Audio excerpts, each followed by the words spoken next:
Olá, galera, sejam muito bem-vindos ao nosso 54º episódio. É um prazer tê-los aqui conosco.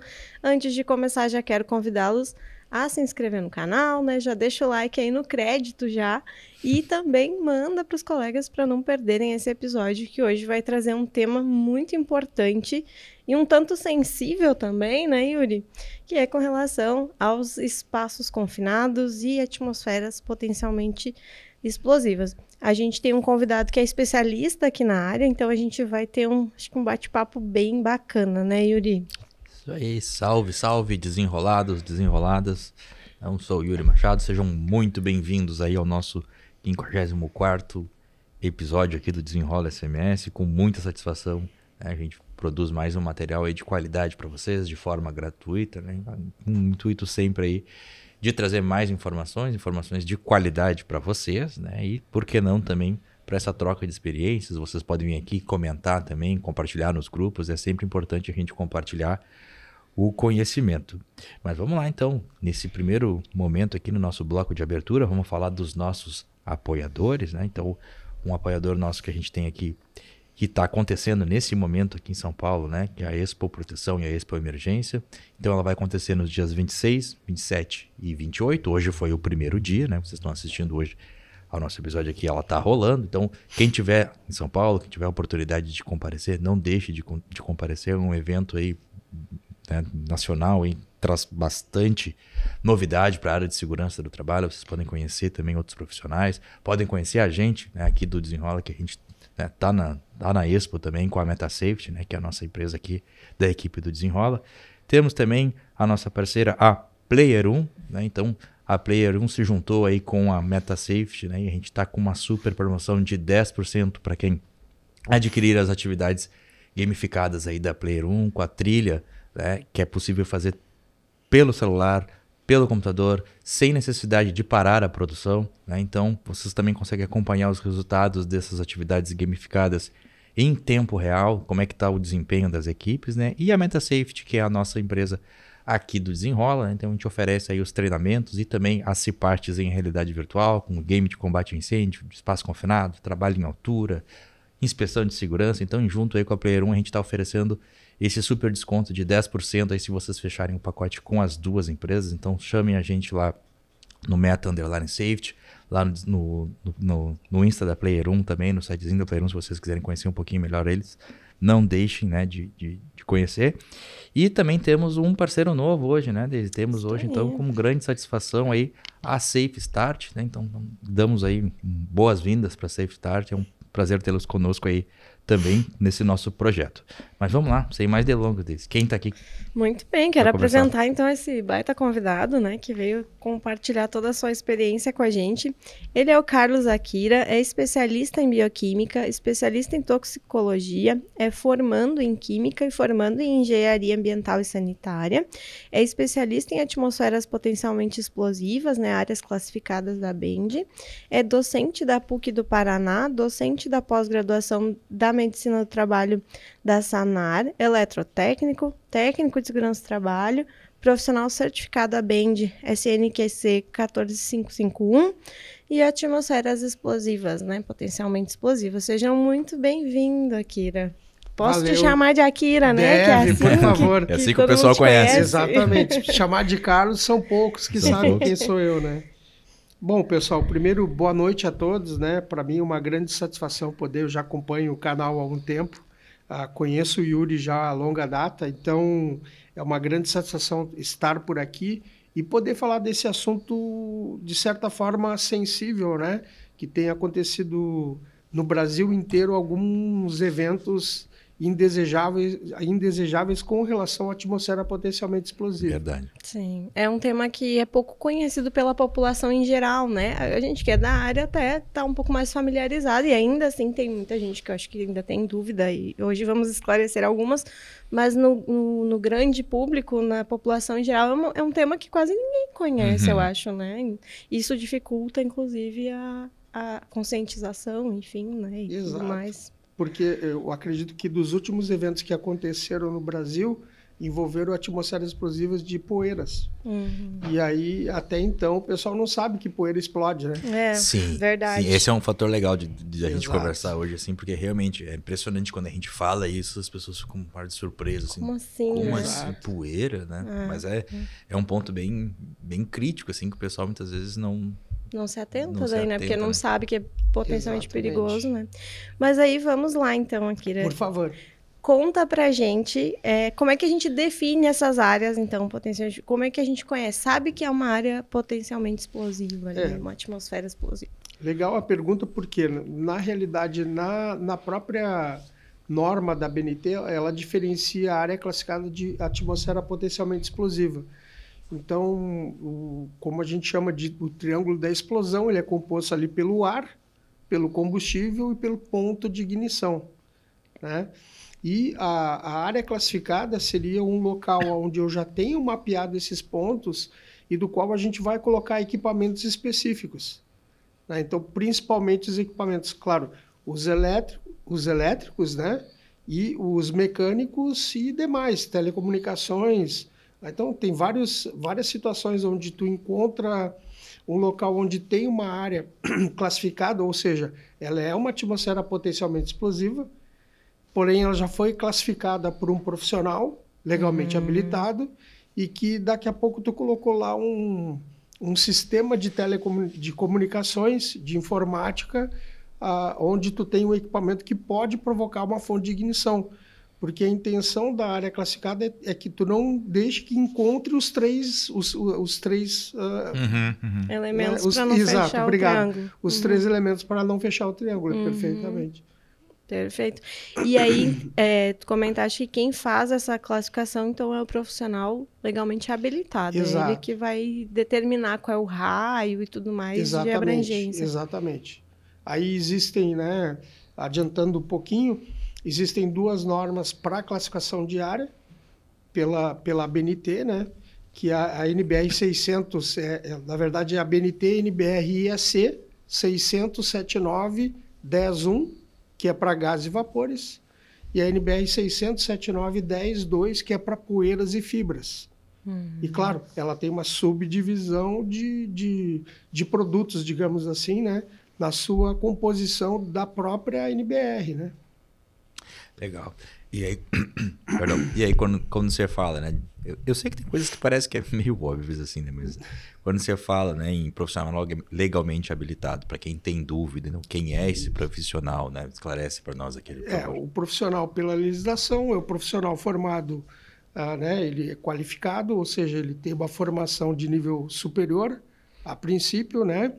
Normalmente com uma pós-graduação em segurança do trabalho, via de regra, e que pode assinar o laudo, né? Por ser um laudo, deve ser um profissional de nível superior para assinar o laudo de área classificada. Sim. O pessoal sempre questiona, né? Toda vez que a gente vai falar sobre um assunto como esse, o pessoal sempre, quem é o profissional legalmente habilitado? O técnico pode fazer. PLH, né? O técnico pode fazer. Mas o eletrotécnico que tem CREA pode fazer. Então, assim, eu sei que e a gente tem um público de aluno também, né? Que às vezes também gera essas perguntas, né? Enfim, e acaba tendo esses questionamentos. É sempre legal a gente esclarecer. Acho que o que reforça nunca é demais, né? A gente ter essa... Perfeito, não, eu acho que é bem válido porque a questão da área classificada por ser laudo, né? É um laudo, né? Exatamente, então eu acho que, né, a partir daí tem que ter o PLH mesmo, né? E não o qualificado, né? Tem que ser o habilitado. O habilitado. Mesmo, de fato, tá certo. Não, tranquilo. Mas vamos lá, eu acho que é interessante, assim, a gente se baseia dentro da segurança do trabalho, basicamente em lei, legislação, né, em normativas, né? Mas a gente, enfim, algumas áreas nossas se atêm muito à questão da legislação trabalhista ligada à NR, né? Enfim, e até o Roque, quando veio aqui, o Roque Puyatti, né? Foi um dos nossos entrevistados, eu gostei muito daquela fala dele quando ele disse, as normativas, as NRs, né, principalmente, elas não evoluem, elas não digamos assim, não se atualizam na velocidade que o mercado exige, né? Do que a gente precisa, né? Enfim, então a gente se atém muitas vezes à NR, bota ela embaixo do braço e ali tá todas as respostas, né? Mas vamos fazer um panorama, assim, tentar fazer um overview do que é dentro do possível também, né, o Akira. Então, o que diz a legislação brasileira, né, com relação a essa questão de área classificada, de atmosfera explosiva, né, e, por exemplo, assim, qual é a correspondência, né, que a gente tem em relação a esses parâmetros internacionais hoje, né, como é que é esse cenário hoje? Importante isso, né, porque hoje nós temos, existe uma comissão, uma subcomissão do Comitê Brasileiro 003 de Eletricidade, que trata sobre a atmosfera potencialmente explosiva, que é a subcomissão, o SB 031, né? Que trata, né? Eu faço parte do comitê, ele é dividido em 6 áreas, né, distintas, onde tem uma parte de poeira e outra para os equipamentos e para gases e vapores. E, a partir dali, se delibera a questão das NBRs, né? Que são de quem? São da IEC. Então, existe na ABNT uma diretiva que se chama Diretiva 3. Essa diretiva 3 orienta que essas normas da IEC, que é o Comitê Internacional Eletrotécnico, que fala que ela vem em inglês, né? E é traduzido, entre aspas, literalmente, né? Do que está na norma para a BNT. Então, a base dessa norma é um conjunto da série 679. Perdão. Aí nós temos, né, várias 679 e suas derivações, né? Tá, mas vamos lá, deixa eu... até nós estava comentando um pouquinho fora do ar antes, né? Sim. A gente tem um parâmetro nosso hoje, né, que é o que, digamos, nos norteia para essa questão de área classificada, né, que nós comentamos ali de uma NR específica. E aí a gente consegue... Como é que a gente faz esse gancho, por exemplo, assim, entre a legislação nossa, que puxa, digamos assim, esse link, né, com essas legislações internacionais ou técnicas, né? Por que usa ainda, né, a norma internacional, enfim, né? Exato. Na realidade, ela foi traduzida, ela está na BNT, então a norma ela está dentro do escopo da BNT, né? Porém, ela é traduzida literalmente da IEC, né? Esse é o critério da Diretiva 3. E aí nós temos ali, eu não sei se entendi bem a pergunta, mas ela puxa da onde? Principalmente da NR10. Sim, acho que o ponto era esse mesmo, né? Que a gente tem o que vai dando esse gatilho, digamos assim, para a gente ter essa oportunidade de utilizar essas outras normativas, né? Sim, nós temos ali a NR10, a NR20 e a NR33, tá? Que citam diretamente a questão de áreas classificadas e atmosfera potencialmente explosiva. Na NR10, mais objetivamente, que ela fala que segue as normas complementares, né? Tá? Isso porque o pessoal sempre me pergunta, né? Também uma pergunta que pode parecer óbvia, assim. Mas eu sou obrigado a seguir uma norma da BNT, uma NBR? Sim. Se não está na lei, eu não preciso... Assim, a gente ainda, né? Profissionais da área de segurança, até não, todos, né? Mas a gente ainda vive muito ainda naquele campo do... É obrigatório fazer, tá escrito na NR, tá exato. Então, eu quero que tu me mostre lá onde é que tá escrito. E a gente ainda vive a realidade de algumas empresas têm essa mentalidade, né? Sim. E tem alguns profissionais, inclusive, que às vezes também tem essa dificuldade de identificar, olha, não, né? Não é o suficiente. O que ocorre, tá? A partir dos eventos que aconteceram no Brasil, tá? Envolvendo morte de trabalhadores, que a gente cita a situação de Palotina, morreram 10 trabalhadores, foram 8 haitianos e 2 brasileiros. É muito, né? Uma proporção muito grande. Acidente só, né? E foi atmosfera de poeira, certo? Então, o que nós temos? No alto aparece as NBRs e EC. Então, entendeu? Tudo bem, não cumpre, tudo bem, mas se acontecer e tiver, vai ser exigência, né? Até porque o laudo de área classificada, o como fazer não está na NR10. Aonde que ele está? Se ele for de gases e vapores, o laudo está na 679.10.1. Se for de poeiras ou fibras, está na 679.10.2. né?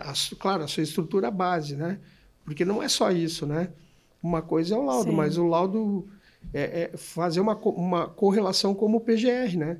Sim. É um documento. Sim. Se tu não executar o que tem que ser feito, não vai adiantar não nada. vai ser um pedaço de papel guardado na gaveta. Sim, sim. Como... Sim. Ainda temos isso também, né? Não, aí vem depois, né? Aí que vem o problema, na verdade. Aí vem né? o grande problema. Desculpa, Deise, acho que eu te interrompi, pode. Não, eu ia só, pra gente só fechar esse tema das normativas, eu achei muito curioso que tu comentaste antes também, né, no off aqui, por que não se fala mais em ATEX, por que não se usa mais ATEX exato. e se usa... E aí esse, né? Existe um evento que aconteceu, tá? Que uma determinada planta foi ajustada pela ATEX e houve... Ajustada, né? Classificada de exato, acordo com a ATEX. Exato, perfeitamente. E aí, o que ocorreu? Ocorreu um acidente e a partir dali se resolveu, né? Claro, não foi somente por causa disso, né? Mas a partir dali se resolveu, então, que o Brasil ia ser homologado, né? Pela IEC, né? E dentro da IEC, que é o Comitê Internacional de Eletrotécnica, né? Existe digamos assim, um subcomitê, que é um subcomitê de atmosfera explosiva, que se chama IEC-X. Né? Dentro do IEC-X tem vários requisitos que falam sobre, então é bem... De uma certa forma, fazem mais de 15 anos que eu trabalho com área classificada, né? E eu digo o seguinte, que é uma outra linguagem, né? Porque às vezes, não, mas né, é uma outra... É como se tu, daqui a pouco... trabalhasse em uma determinada área, vamos fazer segurança de trabalho. E vai atuar como segurança de trabalho, né? É a mesma coisa, se tu está atuando com segurança de trabalho, vai trabalhar em área classificada, é uma outra linguagem, outro critério. É verdade, é verdade. São várias áreas dentro, né? E a gente sempre fala isso, mas tu...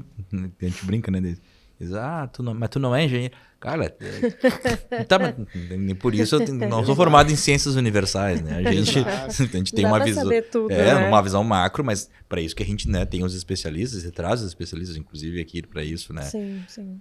Não, interessante. Vai lá de novo. Não, ia dizer, tu ia fazer uma pergunta, eu te interrompi. Pois tu sabe que eu não me lembro. Esqueceu.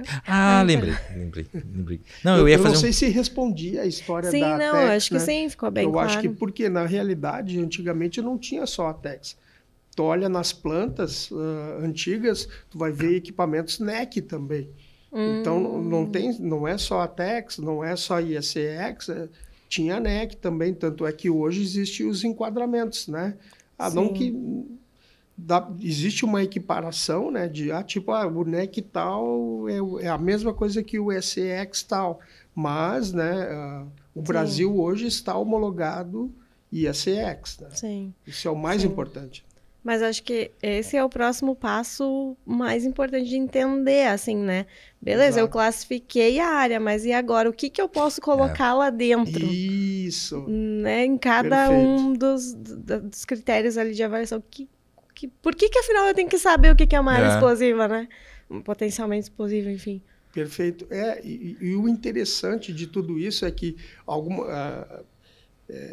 lendo ali, né, alguns relatos, né, que a gente ouve e muitas vezes eu escuto assim, olha só, tem que colocar lá porque a atmosfera ela como é que se diz, tu coloca o equipamento à prova de explosão e o pessoal enquadra o equipamento à prova de explosão como todos os equipamentos para a área classificada.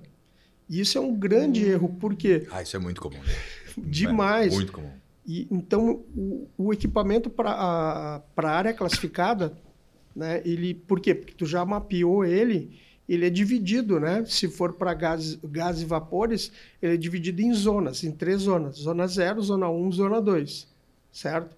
Aonde a Zona 0 é aquela zona onde tu tem exemplo, dentro de um tanque, né? E a Zona 1 ela é um pouco mais afastada, um pouco mais distante, mas ela tem uma condição de operação normal. E a Zona 2 ela não tem uma operação normal, ela tem uma operação anormal. Tu tem um flange de um determinado equipamento, o flange rasgou, vazou. Opa, poderá ser zona 2. Então, o que ocorre? Só que o equipamento que tu vai usar para a zona 0, o equipamento que vai usar para a zona 1 e o equipamento que vai usar para a zona 2 são equipamentos diferentes. Então, nós temos uma marcação desse equipamento. É um problema, sempre uma discussão, uma polêmica. Tu tem o seguinte, tu tem a marcação do equipamento. E nessa marcação vai dizer se aquele equipamento pode ser utilizado na zona 0, zona 1, zona 2. E aí tem, por exemplo, o EXD, que é o equipamento à prova de explosão, é aquele equipamento robusto onde tu vê um monte de parafuso. Já devem ter visto isso. Tem um monte de... Aquele equipamento, digamos assim, é uma tecnologia embarcada bem antiga, né? E que ele é feito para zona 2, zona 1 e zona 2. Ele não pode ser usado em zona 0. Olha só. Né? E aí o pessoal chama lá equipamento. O equipamento à prova de explosão tem que ser colocado. Não. Eu tenho lá o EXD, o EXZ, o EXI, por exemplo, o multigás. O multigás é um equipamento intrinsecamente seguro, que é o EXI. Então, o EXI, inclusive, tem subcategorias. Tem XIA, IB e C.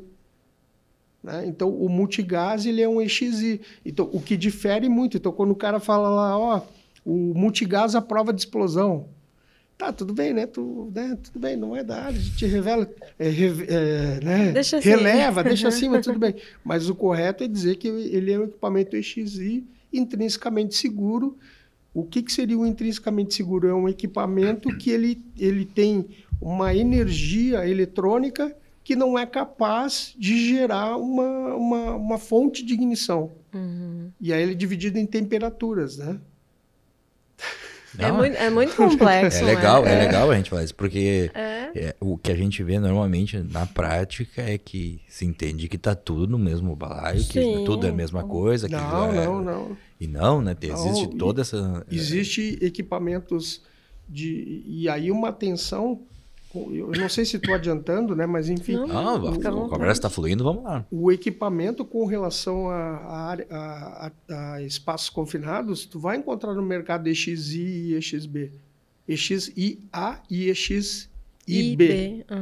Sendo que o EXIA é o equipamento, digamos assim, mais seguro, né?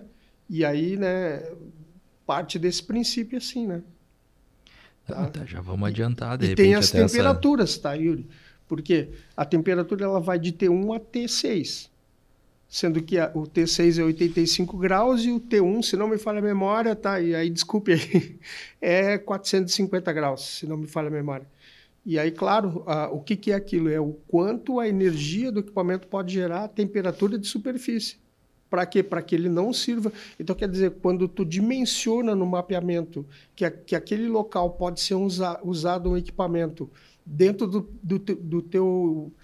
teu escopo, né, da área, do teu mapa, né, de classificação de área, tu colocou que ele é T3, tu tem que achar um equipamento que seja T3, onde a temperatura de superfície dele não atinja determinado valor para que ele não atinja o ponto de ignição. E aí entra a diferenciação dos pontos de ignição de cada material.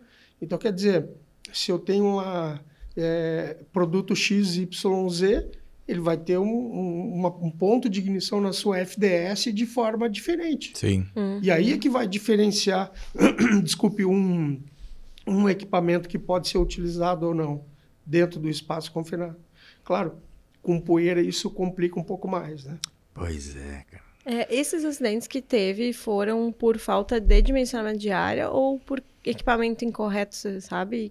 Qual que foi Eu diria que é uma combinação de coisas. Vários fatores. Que, até aproveitando, né? Porque hoje, qual que é o grande problema? É que até as empresas investem em equipamentos, né? Dando um exemplo, se a gente pegar lá um radiocomunicador, o HT, né, o rádio, ele, no valor do equipamento normal, ele é de 5 a 10 vezes mais caro para a área classificada. Por quê? Porque ele tem validação do Inmetro, ele tem um órgão OCP, foi bandado para o laboratório, ele foi definido a categoria de superfície dele, né? Aí às vezes, mas pagou tão caro. Claro, por que ele é caro?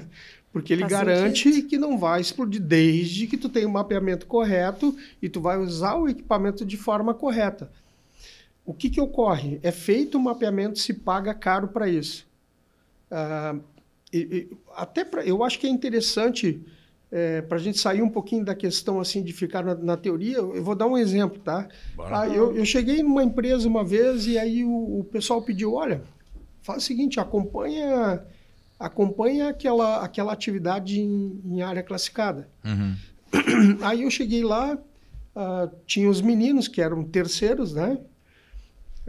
E nós não estamos falando de empresa de fundo de quintal, a gente está falando de empresa grande porte. De grande porte e que valoriza, inclusive, né, extremamente isso. E aí, o que a empresa pede, e eu acho que é bem importante falar isso, o que a empresa pede para habilitar o profissional terceiro para trabalhar dentro da sua planta em área classificada? Ele pede NR20. Tá? E o que ocorre a partir daí? Dependendo de quem deu o treinamento de NR20, ele abordou o que de área classificada? E aí ele está habilitado para trabalhar em área classificada, tá entendendo? Aí existe uma normativa brasileira que fala, tá, sobre habilitação em área classificada, onde eu tenho que abordar determinados assuntos. Perfeito. A partir daí, aí voltando, né? Aí, qual curso tem? NR20.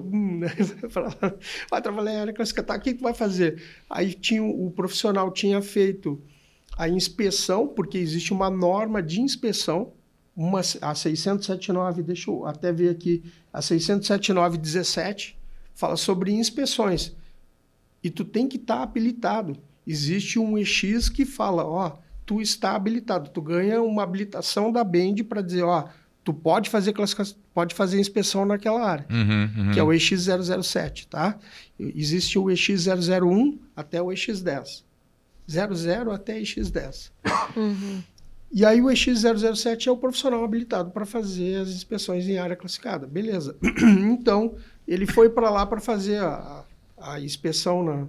Eu fui lá para acompanhar a atividade, beleza. Aí o profissional, tu tem treinamento de NR20, tá? Então, aquele profissional tinha feito de uma empresa bem idônea, né? Tudo certo. Aí falou, beleza. Aí quando ele foi colocar o equipamento, existia uma junção específica, tá? Para a área classificada, ele tirou aquela junção e passou fita isolante. Aí o supervisor estava comigo, né? Do lado. Aí tá, beleza. Aí eu pedi pro cara descer, né? Vem cá, por que tu fez isso? Né? Porque é o seguinte, se vir a explodir e no seguro detectarem que foi alterado o equipamento, o seguro não vai cobrir. Olha que interessante essa fala, cara. Tem mais isso, né? Porque tem mais isso. Não, mas ainda, tem pior ainda, tá? Mas o que ocorre? Por quê? Hoje, o outro exemplo, tá? Tu pega um motor EX, tá? O motor EX, ele não baixa de 50 mil, só para tu ter uma ideia, cada motor. Aí, tá, beleza. O empregador, ele foi pedido conforme o mapa para ter colocado aquele motor EX naquele local. Beleza. Aí só que é o seguinte, passou 2, 3 anos, vamos trocar a escova aí, as escovas daquele motor e vamos, né, dar uma pintada de novo, tal. O motor pegou, saiu para fora, foi para a pessoa, para fazer a empresa, para fazer a manutenção. O que a norma fala? Que aquele profissional que faz a manutenção tem que estar habilitado para poder fazer a manutenção no equipamento EX. Não. Aí tu tá deixando isso muito difícil. Não, mas é o que fala. Fala, né? Inclusive, ele tem que ter, né, ser rastreado. Pois, beleza. então. Ele foi para lá, voltou para cá. O que fizeram? Não tem aquela marcação no equipamento dizendo EX, né? EX-T, enfim, T3, tal. Tá, ele já tirou o motor. Só que assim, o cara da manutenção, como estava na parada de manutenção, cara, mandou o motor, botou no lugar, tá tudo certo. Tá, cadê o book do equipamento? Tá, então, o seguinte, aqueles 50 mil que o empregador gastou já e tal, pensou, já cara? foi. Então, é o seguinte, existe lá, como eu falei, a IX0, a 679, 10.1, 10.2, a 14, que fala de projeto, seleção e montagem, instalação em equipamentos elétricos e atmosfera explosiva, a de inspeção, que é 17, e de reparo, revisão e recuperação de equipamento, a 679, 19. O que ocorre a partir daí? Se tu não cumprir esse ciclo, inclusive da questão de treinamento, vamos supor que o empregador gastou lá 2 milhões na planta, que eu estou chutando baixo, tá? Mas é o seguinte, em 5 anos, se não for treinado os terceiros que fazem manutenção e a equipe dos mantenedores e suprimentos e tal, com certeza em 3 a 5 anos tu deteriora a planta com os equipamentos aqueles 2 milhões foram rasgados. Aí deixa um risco aberto. Porque, certeza. Na verdade, talvez a pessoa nem saiba que o risco está ali. Daí. Eu diria que a minha maior queixa é essa daí. Porque tu vê que foi comprado equipamento, só que na hora de ser colocado, por exemplo, ele colocou uma unidade seladora. Tem ali uma fibra que tu coloca e mais a massa que tu coloca para selar. Tá? Não foi uma, não foi 2, não foi 3, no qual eu fui ali, tirei a tampinha e não tem a massa seladora. Ou seja, foi comprado o equipamento. Só que não foi treinado quem vai instalar os equipamentos. Que difícil. Ou seja, tu olha, tem a unidade seladora. Só que, né, inclusive, tem graus de inspeções, tá? São 3 graus de inspeção. Se tu não fizer essa inspeção, o que ocorre? Tu acha que está seguro, tu olha de fora, acha que está seguro, mas na realidade não está seguro. Pois é, porque que problema, né? Aquela falsa sensação de segurança. Exatamente. Tu olha de fora, não, tá ali certo. Né? Nesse ponto aí... Daí tu, imagina, tu fizeste uma inspeção quase visual ali na coisa. Tu já consegue, a primeira inspeção é a visual. Que coisa, né? Sim, porque daí tu investiu um monte, tu acredita que tu tá com tudo ok, mas na verdade tu pode não tá. Pois mas assim, ó, vamos lá, onde é que tu, dentro da tua vivência, né? Onde é que tu entende que tá esse gap, assim, essa dificuldade do pessoal compreender, ou, por exemplo, assim, essa dificuldade realmente, né, da empresa entender que existe, né, esse ciclo que tu comentaste ali, para que esse processo efetivamente seja seguro, né? Dentro da tua vivência, assim, onde é que tu entende que está a maior dificuldade nisso, assim? Se é possível, né? Eu acredito nisso, com certeza. O que ocorre é o seguinte, a legislação existe, mas nós temos aquele gap, porque na diretiva 13 ele pega a norma da IEC e o comitê traduziu mais de 100 normas nesses últimos anos. Tá? Tem mais de 100 normas de área classificada brasileira. A atmosfera potencialmente explosiva, tá? A área classificada, eu acho que é um pouco mais restrito. E aí, por quê? Porque, por exemplo, tu pega o equipamento EXI, né, que é intrinsecamente seguro, tem uma norma só de EXI, tem de EXD, né, a prova de explosão tem uma norma só para EXD. O que ocorre a partir daí? A tradução ela é rápida, porque tem um comitê que faz isso. Só que na hora que tu vai aplicar isso, a velocidade que tu tem para trazer as normas para a prática, no meu ponto de vista, pelo menos, né? E aí aquele questionamento que tu fez no início. Tá, mas vem cá, onde é que está escrito? É isso, né? Aí depois que vem, que acontece o evento, é que realmente vem... Tá, mas onde é que está escrito? Aí vem lá no alto, né? Isso acho que era isso que eu... lembrei agora. É isso que eu ia falar aquela hora que eu fui falar e agora a gente retornou no assunto e eu voltei. Enfim, a gente tem muito isso de onde está escrito e tal.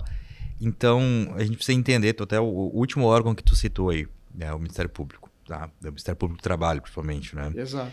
Então, a gente tem lá a questão do MTE, né? Então, que faz a questão de auditoria fiscal, inclusive quando tem acidentes, né? A maior proporção também participam. Mas existe esse outro órgão público, que é o Ministério Público do Trabalho, que também participa desses tipos de avaliação.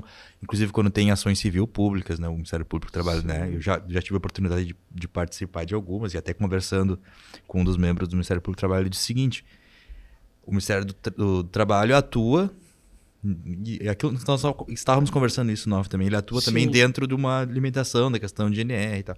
Mas o Ministério Público do Trabalho fala, nós somos os guardiões, né, da consolidação, enfim, e da saúde e segurança dos trabalhadores. A gente pode e deve se basear em qualquer normativa de lugar do mundo, né? Então, justamente vai nos autos mesmo lá que tu pega, citando, porque eles estão dizendo, olha, tem forma mais segura de fazer e vocês não são obrigados a ficar restritos à legislação brasileira, né? Então, vai muito além realmente do onde está escrito, porque quando efetivamente esse tipo de órgão entra na jogada junto e tem um acontecimento dessa proporção, ele vai dizer, não, eu vou buscar o que poderia ser feito de qualquer lugar do mundo pra gente. Então, por isso que é importante, né? A gente não ser esse profissional, e aí eu falando diretamente agora para os profissionais, né? Que a gente se limite a um determinado campo e não ir atrás dessas possibilidades, talvez, que a gente tem ali para expandir, né? Para melhorar aquela condição, né?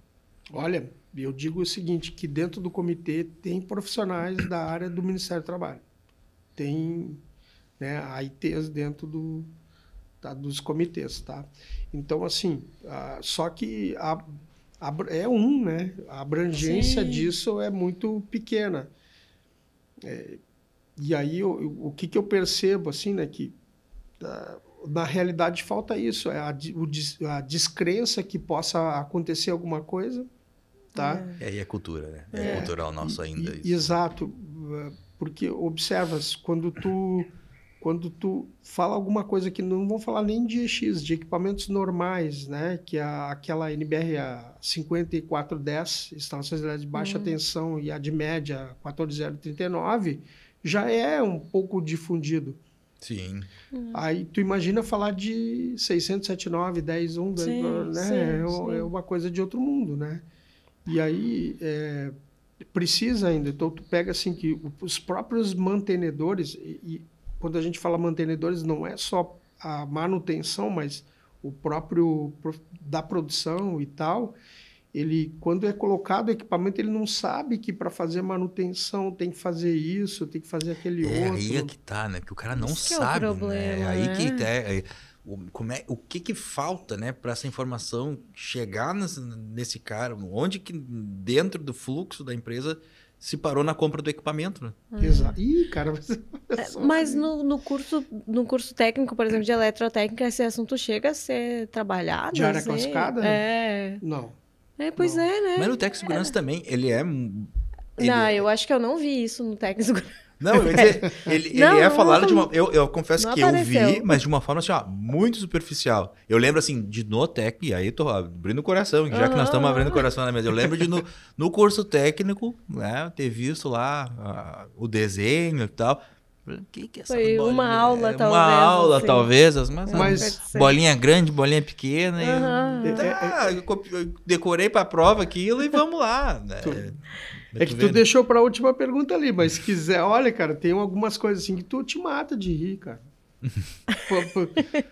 Por exemplo, eu fui Conta aí, vamos lá. Vamos contar, então. Vamos lá. Não, eu fui numa planta e olha, cara, é uma empresa, né, que deu um acidente com morte na metade sul, na área de gás. E aí, quando foi feito, né, morreu uma pessoa lá, e aí foi feita a manutenção, aí perguntando pro cara, né, como é que tu faz a manutenção? Aquele equipamento que fica ali, que é o EXD, a prova de explosão, né, tem as botoeiras, né, tá, como é que tu faz para substituir? Não, a gente vai ali na Ferramentas Gerais, tipo assim, né, no boteco ali da ferragem e compra a botoeira, cara. Tá, né? Onde é que está a certificação disso, né? Ou então, na massa, para poder... Porque existe o interstício, né? Que o nome correto é interstício mesmo, né? Vai uma massa ali, tá? E aí o pessoal abriu, deixou aberto e colocou massa de calafetar. Tá? Aí tu tem uma ideia, é o tipo de coisa que mas não tem a massa, tudo bem, bota a massa de calafetar ali, tá tudo certo. Por falta de informação. Total, e a gente percebe que isso é comum em diferentes situações, né? Lembra, a gente teve... Ele tem que respirar, né?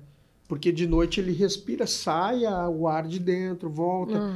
Porque o EXD, desculpa, viu? Mas vamos lá. O EXD ele é feito para que, se houver uma explosão, a temperatura que está ali dentro do material que houve a explosão, ele não vá para fora, só sai o ar dali. Exato. Por isso que ele é a prova de explosão, né? Porque ele tem aquela robustez do equipamento, né, normal, pode ser feito normalmente fundido em aço, né? Aí, claro, tem empresa que faz, né, tem um tratamento especial, enfim, mas via de regra ele é um equipamento robusto que tu coloca ali, que é o preço é o mais barato, digamos assim, mas com uma tecnologia mais arcaica. E muitas vezes o pessoal acha que naquele lá tu tem um baita de um painel, né? A EXD ali, a prova de explosão, e na verdade ali dentro é dimensionado o que tu vai colocar ali dentro. Então são X disjuntores, X equipamentos que é dimensionado para colocar lá dentro, né? E às vezes o pessoal abre, né, e altera aquela dimensão. Então se ele tem uma potência tal para ir de tantos disjuntores, sei lá que equipamento a gente vai botar ali dentro, mas ele está dimensionado para aquela situação. No momento que tu alterou isso, tu alterou todo Pois é, talvez a solução seria que, além da NR20, por exemplo, lá usando de exemplo uma planta, o trabalhador que vai fazer a manutenção tivesse um curso da NBR tal, da NBR tal, todas as que... Pois é, mas deveria ser obrigatório, assim, né? Seria a forma de certa forma, sim. De criar uma barreira, digamos assim. A única forma ainda... De novo, a única forma é se fosse obrigatório, explicitamente obrigatório descrito, né? Porque senão a gente fica sempre nessa mesma discussão. Isso, mas né? não está escrito, ele está implícito na NR10. Isso. Está implícito, mas ela puxa demais, porque como as normas são o IEC, que é o Comitê Internacional de Eletrotécnica, ela está muito mais vinculada à NR10. Sim. Tá? Sim. Tanto para a atmosfera explosiva de poeira, quanto para a atmosfera para gases e vapores. Obrigado. E aí, o que ocorre a partir daí? Mas tudo isso que a gente conversou, cadê a 600.79.10.1? Cadê a 10.2? Não está implícito, né? Faltou essa situação, né? E ela foi revisada há pouco tempo, entendeu? Já tem uma versão 2020 alguma coisa. Ela não acompanhou, né, a questão da mudança da NR com relação à área classificada. Ixi, tem coisinha aí. Pois é. Que pepino. É um negócio bem complexo, né? E essa questão da poeira, assim, né? O pessoal pergunta bastante, até saindo um pouco, mas a gente frisou bastante aqui a questão da poeira. Vamos lá, o pessoal... mas eu meço com multigás, né? Exato. É aquela pergunta clássica de sempre, né? Eu sempre respondo o seguinte, tá? E aí eu meço com multigás médio lá 4 gases e tal, mas...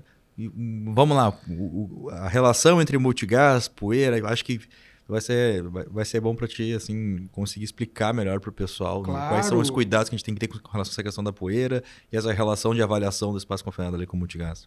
Olha só, é extremamente importante isso, porque a gente vê o pessoal da exposição à poeira, né, de uma forma geral, agronegócio, enfim. O multigás, se ele fosse para medir poeira, ele seria multipoeira, não seria multigás. Eu sempre falo isso nos cursos, tá? Cara, isso pode ser corte. Boa. Isso ficou legal. Porque tá escrito multipoeira ali ou tá escrito multigás? Tá, mas se ele for para medir gás, se tu botar ele na poeira, ele vai entupir. Ele não foi feito, não foi dimensionado para medir poeira. Claro que tu tem, né, filtros, enfim... mas por que tu usa para medir com o multigás?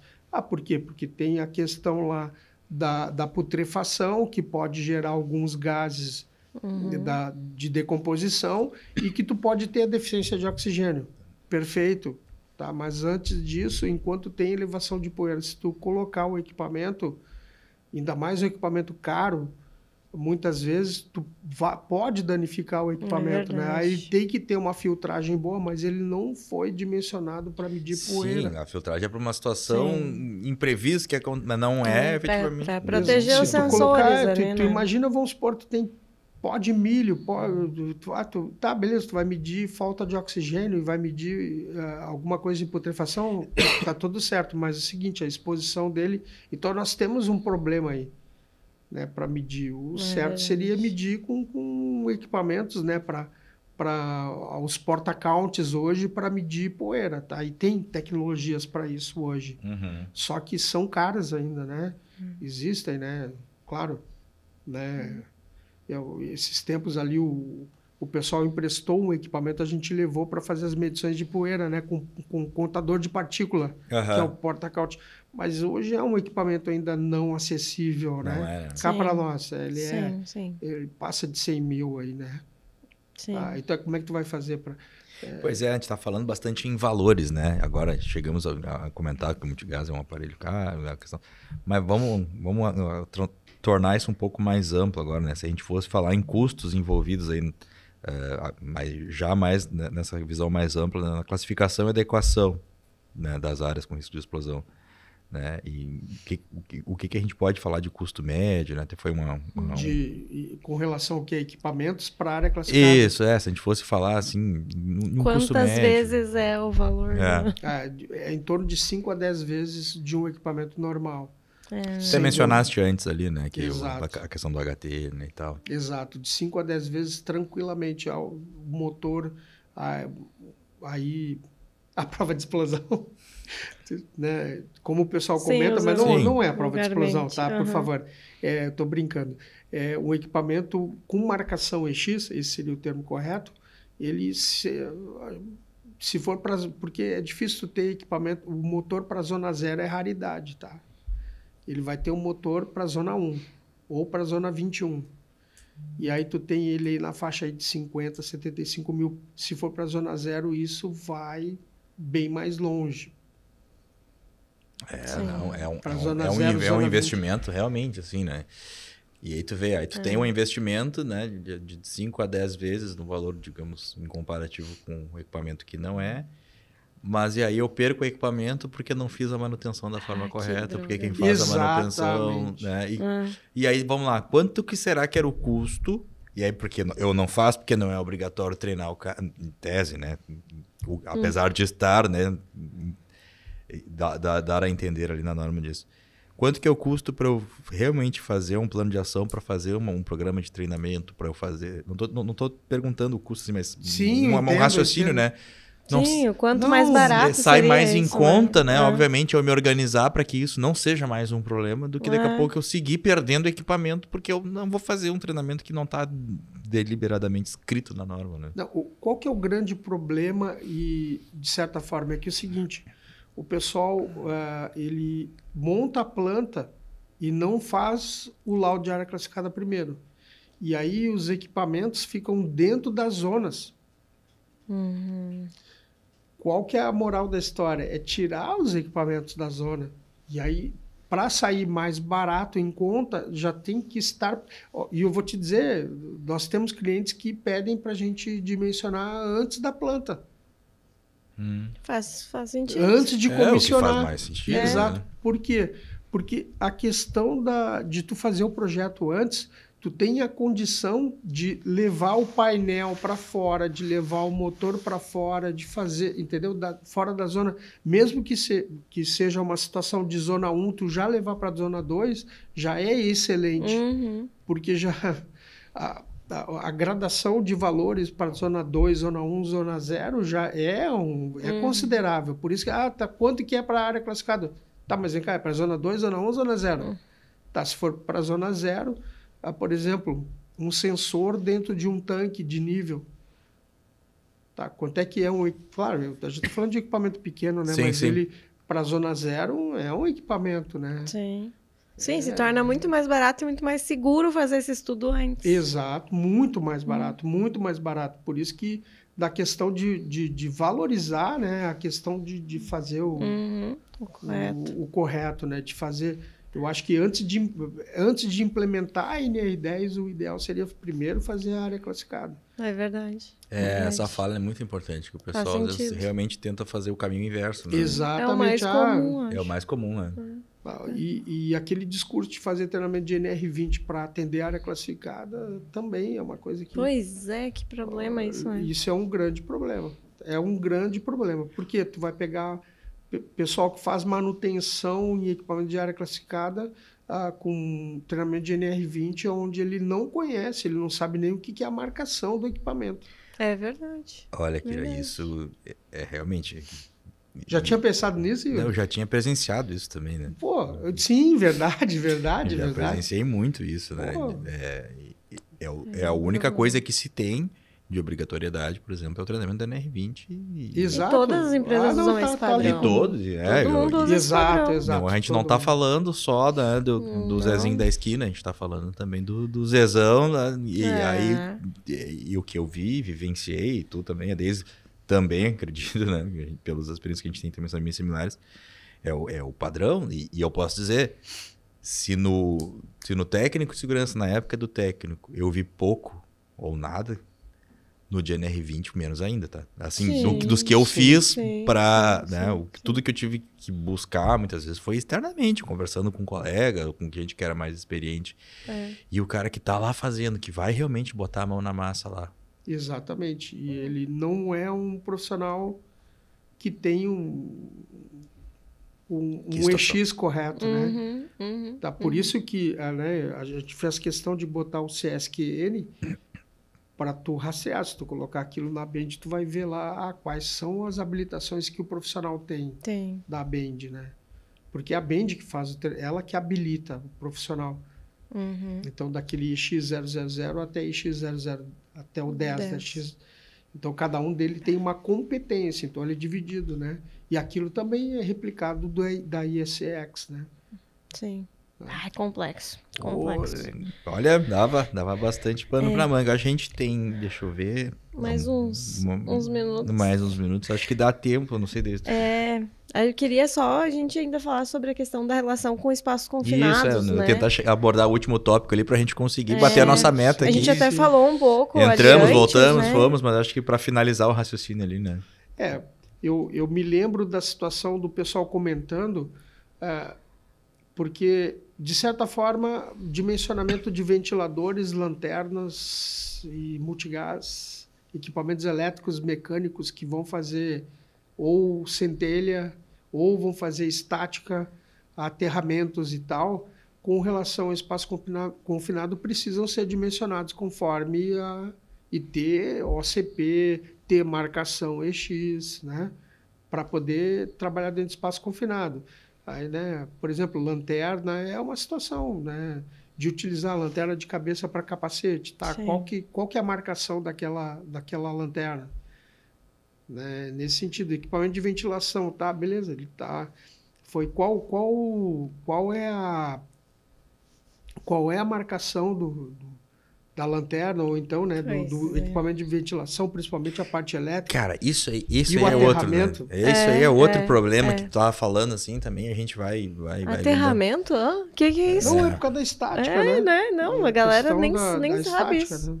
Nem nunca ouviu falar, às vezes. Ventiladores, e aí vamos lá. Aí tu tem na empresa X, que a empresa X contrata o terceiro, daí o terceiro loca o equipamento de um quarto, e o quarto faz a manutenção de um quinto. Como é que tu faz a rastreabilidade disso? Né? Como é que tu consegue garantir que realmente esse fluxo... E a vida real é difícil, né, de a gente conseguir... Existe um book que tem que fazer por equipamento, né? E tu coloca todos os itens. Na na 67917 de inspeção, nessa norma, eu acredito, né, que todo mundo que tem ali o CREA acessa a norma, certo? Sim.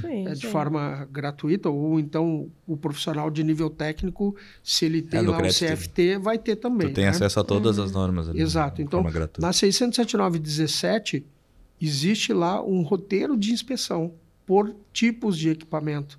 E aí, então, nós temos lá a inspeção visual, apurada e detalhada. São 3 níveis. E ela tem, de tempos em tempos, tem que ser feita essa visual.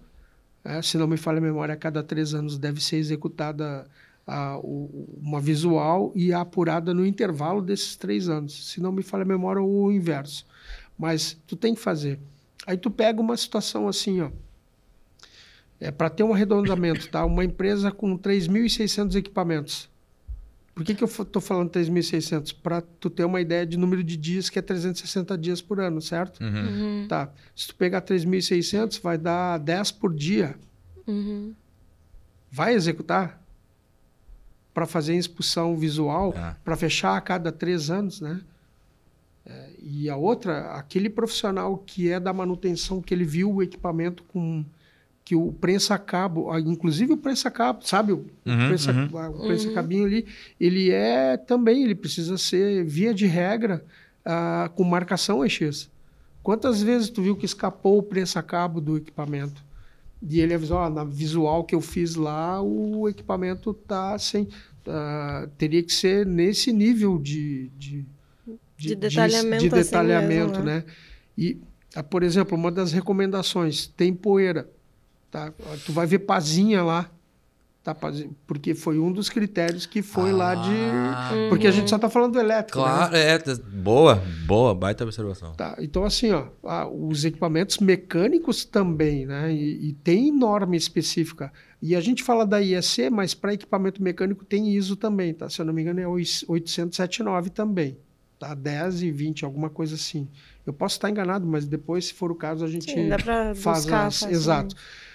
E aí, o que nós temos lá? Por exemplo, tu vai fazer vai arrastar a pá no concreto lá, principalmente no agronegócio, né? Gerando faiscamento, né? Claro, existe concentração de poeira para isso, tem nível de concentração, tu coleta ela para ver granulometria, tem várias situações, mas, né? Na vida real, na NFPA também, tá? Existe normas que falam sobre o poder calorífico, né, e os pontos de temperatura de cada um dos produtos e a sua característica, né? A gente destaca principalmente aí milho e arroz, por exemplo. Desculpa, milho e açúcar. Lembra do acidente da Imperial Sugar? Foi com açúcar, né? Tá, então quer dizer... Não, mas açúcar não explode. Da onde, né? Da onde que eu vou imaginar tem um poder calorífico impressionante. E o pessoal se surpreende, né? Quando ele fala. Mostra esses cases, assim, em treinamento, em aula, alguma coisa, o pessoal fica... Como assim que comida explode? Porque às vezes eu como e me sinto mal. Né? Porque o espaço confinado ele tem essa característica de contenção, né? Então, tu concentra mais vapores, concentra mais gases, tu concentra mais poeiras, né? Sim. Então, ele acaba potencializando, porque ele, via de regra, né? Não é uma regra, mas ele consegue concentrar mais, né? Esses elementos, e aí acaba potencializando. Muito diferente de quando tu pega um local aberto. Então, quer dizer, a tensão deve ser maior. E ventilação, existe um critério para gases e vapores de ventilação na 679.10.1 para se calcular a ventilação. Para ver o número de trocas específicos, né? Conforme a NBR, tá? A IEC 679.10.1. Sim. É tão grande que a gente chega... É por isso que também tu tem que conhecer o produto que estava ali dentro, né? Ou está ali dentro daquele espaço confinado, porque cada um vai ter uma forma diferente de se comportar ali, né? Um comportamento diferente. Acho que tu falou um negócio legal. Que está ou que estava, né? Porque daqui a pouco já detalhe importante, tá? Que a área classificada, ela não tem o olhar para a questão da toxicologia. Sim. Aí seria mais para higiene, mas nós estamos falando de atmosfera potencialmente explosivas, né? E claro, tem exceções, né? Explosivos não são considerados para fim de área classificada. É uma exceção, então ela atende regras à parte. Sim. Né? Não entra na classificação. E doméstico também não, tá? Sim, tem gás de cozinha lá, não, a atmosfera não. Sim, não é. Sim. Tem parâmetro para isso. Exato. Sim. Muito bom, muito bem. Eu acredito que a questão, né, da último questionamento ali, da dica final, tu disse que ia antecipar, mas não sei se tu tem mais algum... Quer compartilhar mais uma história? Mais alguma história, né? Seu momento, mais uma dificuldade que tu já viu, algo que foi marcante, algo engraçado? Não, eu com certeza, tá? Não, acredito que não deva faltar, né? Não, olha só, uma vez a gente foi numa grande empresa também, né? E aí tinha uma central de químicos, né? Não, aqui a gente faz área classificada, que a empresa tal faz a inspeção, mas a manutenção quem faz? Faz a empresa tal. Eu falei, né, cara? A mesa aquela lá, né? Aí tá, beleza, chega lá, tá. Quando eu chego ali no painel, o EX, né? O camarada, quando eu chamei ele, falei para ele, olha, o que tu fez ali, né? Não, foi o seguinte, ó, cara, eu tinha que pedir para botar um uma luminária na frente, então botaram um poste, né? E uma luminária na frente. O que ele fez? Ele pegou, fez um furo no invólucro do equipamento EX, enfiou um cano, bateu o cano por dentro, né? Com a serra-copo, tá? Enfiou ali, puxou o fio por ali e botou uma botoeira. Muito bom. No equipamento EX, beleza. Aí que bom, muito bem, né? Aí é o seguinte, aí depois ele quanto o pessoal gastou, né? Porque eu queria depois falar isso na reunião, né? Com os gestores. Sim, sim. E aí e aí quando eu olho para cima, assim, tá, beleza. O que é aquilo ali, cara? Aquilo ali são 4 sensores sul, norte, leste, oeste de sensor de fotocélula para acender a luz de noite. Tá? Ele colocou 4 sensores, sul, norte, sul, leste, oeste, né? De R$70, do qual foram gastados milhões, né? Não sei precisar isso, mas vamos calcular R$100 cada um, com R$400 ele Sim. fragilizou a planta. Ele conseguiu. Mas não é só essa. E eu vou te dizer que é pior, tá? Olha só, aí foi uma outra coisa. Cara, faz a inspeção para mim, beleza? Vai lá fazer a inspeção, tá? Quando eu cheguei, assim, né? Parece que tem dedo podre, né? Cara, cheguei lá para fazer a inspeção, cara, não, aqui, olha que os caras tava o cara instalando os equipamentos. Por quê? Do PPCI. Cuida bem. Boa. Tá. Aí tinha as instalações com os tubos, né? As eletrocalhas. E o cara com uma furadeira furando para botar a saída de emergência. Muito bom. No equipamento EX. Muito bom. Cara, não, por favor. É que contando assim, não tu fica... dá pra acreditar, não é, é os negócios assim que... Não... Como é que pode alguém... Bom, eu acho que... Como é que alguém da área, né, vai aceitar uma situação... Porque tu tá colocando o equipamento para prevenção de incêndio, sendo que tu está provocando que uma condição já sabe de atmosfera que vai acontecer, explosiva. Então. Mas aí que tá. Eu me questiono se é a falta de informação. Eu acho se que é. Eu acho que é a falta de supervisão. Se o que. Porque realmente, é como tu disseste, é um contrassenso total, né? O cara tá ali botando o equipamento.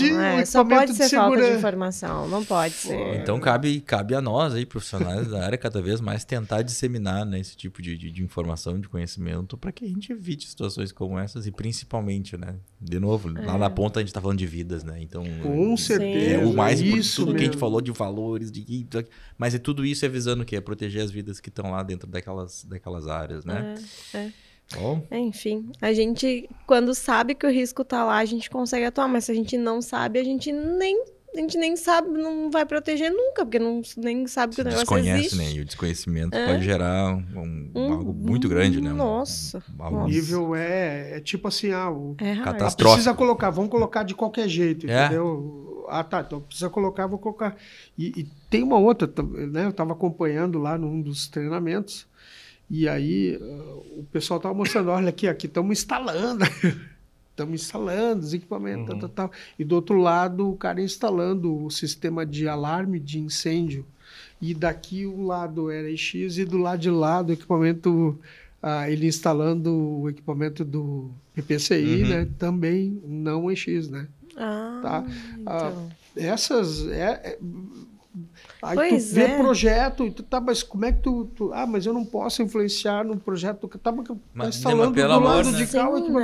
Mas juro, olha, parece mentira. Não, mas eu acredito. A gente passa por cada uma e que a gente realmente compartilha das mesmas dores, né? Porque basicamente... Assusta essas coisas. É assustador. Bom, querido, estamos nos encaminhando aí pro final do nosso episódio, né? Então, mais uma vez, a gente quer agradecer pela tua disposição, pelo teu tempo, né? O tempo que a gente sempre fala aqui, que é a coisa mais democrática do mundo, porque uma hora para mim, para ti, para Deise, para todo mundo que está nos assistindo, é 60 minutos. Então, quando a pessoa consegue doar um pouquinho desse tempo pra gente, a gente fica muito grato, né? E de coração a gente deixa pra ti nesse momento aqui esse livro, né? Que legal. Olha aí. Aí pra tu também tomar teu café lá. Marca a gente lá, @desenrola_sms, a gente ajuda bastante e poder já de manhã cedo lembrar desse momento que foi legal aí pra nós todos, né? Pra nós, pra você, enfim, pro pessoal que nos assiste, que nos escuta, que nos ouve, né? Então fica aqui o nosso agradecimento. Foi muito bom. Muito obrigado pela oportunidade. Eu acho que é o inverso, tá? Eu que agradeço porque é uma forma de a gente retribuir esse tempo todo que a gente já está dedicando para a segurança do trabalho, de certa forma, né? Porque a gente vive disso, de certa forma, também. E muito obrigado por oportunizar, poder informar, poder difundir essas informações. Eu acho que isso vai salvar algumas vidas. A gente espera que isso... Quiser. A gente sempre fala, se a gente conseguir chegar em uma pessoa que tinha dúvida sobre o assunto assistindo, a gente entende que a nossa missão foi cumprida aqui. E certamente, para nós, eu e a Deise, a gente sempre comenta, cara, a gente conseguiu o jeito mais fácil de ter uma consultoria personalizada pra gente. As pessoas sentam aqui e a gente tá aprendendo junto, e tá debatendo, e tá estudando junto. Então, isso é muito legal, assim, para nós também. Tenho a certeza aí que foi um momento muito oportuno e muito legal para nós todos aqui também. Bom, pessoal, então estamos nos encaminhando aí para o final do nosso episódio, né? Então, nesse momento aí a gente vai falar novamente aí sobre os nossos apoiadores. Então, reforçando aí a promoção né, da Player 1 e MetaSafety, onde se vocês contratarem os serviços aí das duas empresas, recebem aí 10% de desconto, né? Lembrando que a Player 1 trabalha com atividades gamificadas, para CIPATs, para treinamentos de conscientização, todas elas vocês conseguem fazer pelo PC, online, né? Também não precisa parar a linha de produção, não precisa parar toda a produção, e também vocês conseguem ir acompanhando em tempo real os resultados, e a MetaSafety, né, que oferece treinamentos aí em realidade virtual, CIPATs, né? Então, se vocês fizerem esse combo aí para CIPAT de vocês, agora normalmente as empresas gostam bastante de fazer a partir de agosto, setembro, então entrem lá no Meta_Safety, né? E conheçam o nosso Instagram, ou pode conhecer o nosso site lá também. No site da Player 1, para vocês conhecerem um pouquinho o trabalho deles. Reforçando aí a Expo Proteção e a Expo Emergência que está acontecendo agora em agosto. Então, amanhã tem de novo, dia 27 e 28 de agosto. Não deixe de comparecer quem tiver a oportunidade, estiver passando por São Paulo, estiver aqui em São Paulo e estiver programado para vir. A feira está bem legal. Curtam bastante, né, o nosso espaço lá da segurança do trabalho, porque é uma feira para a gente trocar também esse tipo de informação que a gente conversou aqui. Tem bastante novidade disso lá, né, de equipamentos, enfim, e vocês encontram profissionais, inclusive a gente, né, está na feira também. E novamente aí reforçando, né, nosso novo apoiador, a Safe Start. Então conheçam a Safe Start, né, e a gente, a partir dos próximos episódios, aí também vai explicando um pouquinho melhor, vai cada vez mais tornando vocês também maiores conhecedores dos serviços desses nossos apoiadores que dão esse gás pra gente aqui. Tá certo da minha parte, Deise, que era isso? É isso, agradecer quem nos acompanhou até aqui, né? Agradecer quem também nos acompanha nas redes sociais, convidá-los novamente para se inscrever no canal, né? Ou na rede que você está assistindo aí, e compartilhar com os colegas para que cada vez mais a gente consiga disseminar essa informação. Mais uma vez, obrigada, Akira, também. Obrigado, Deise. E até uma próxima, gente. Tchau, tchau. Tchau, tchau.